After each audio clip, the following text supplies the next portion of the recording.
《荒野大镖客2》里这个狼人背后的故事，你们知道吗？在维京古墓附近，你可以找到一个狼人，也就是我标点的这个区域。当你第一次过来的时候，有95%的机会会碰到这个狼人，在游戏第2章就可以遇到了，没有任何章节的限制。当你靠近这个区域，你就会听到狼叫，然后地图上就会出现一个白色的标记点。当你靠近之后，它就会放狼咬你。这里你是追不到这个狼人的，你的视角会被它放出的狼强行转动。当你再回头的时候，它就已经不见了。然后在游戏内的时间3天之后，再次来到这里，你先需要把周边的随机事件全部清掉，大概率会刷新出来一个猎人被捕受夹夹住，位置在这里。然后在河的对面会刷新出来一个淘金人，位置在这里。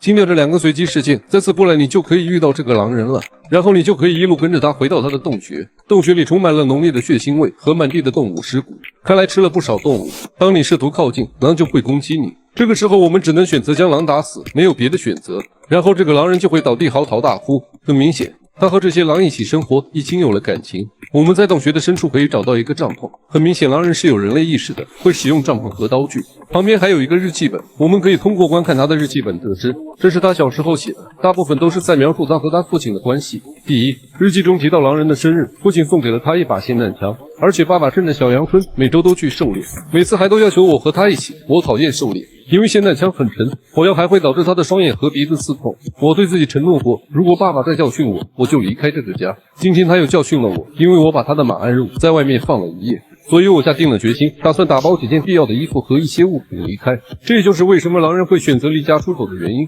他已经确定了往西南边走的路线，他并没有选择带上霰弹枪，因为他觉得带上枪会引起别人的反感。还有他第一个落脚点，距离离开家的时间有21天，也就是说他的家很可能在东北方。按照日记上的描述，他是往西南方走的，那么我们可以假设他的家在东北方向。打开地图，这片区域我们可以看到6个房子，但是我找了一下这些房子，没有一个和狼人有关的，很大可能这个狼人的家应该是在游戏地图之外的，所以在游戏内想要找到根本是不可能的。还有就是日记中提到，他在某一天的下午遇到了一窝小狗，其中有一个小狗还过来舔他，而他养的这一窝小狗很大可能就是我们刚刚打死的那几只狼。他在日记中有说，他在学校看过一本《我的丛林生活》的小说故事，非常向往小说中的生活。而这本小说我也找了一下，在时间上相对来说比较接近的，内容也有些关联的，就只有吉卜林在1891年出版的《丛林故事》。故事的内容也就是大家都知道的毛海漠河里的故事，后来还根据这个小说改编了一部电影《奇幻森林》。狼人这个彩蛋在现实中是有真实事件作为原型的。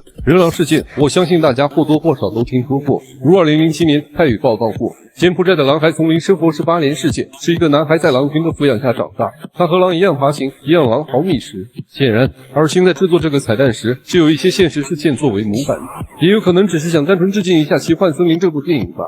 同样，这个彩蛋也让我们看到，当一个人逐渐丧失人性走向兽性时，所表现的生活状况是多么的原始。当我们离开洞穴时，狼人会拿起刀攻击我们，但这里我是没有杀他的，毕竟杀他会掉大把的荣誉值，就让他在这里自生自灭吧。如果你有什么其他的看法，欢迎在评论区或弹幕里分享你的观点。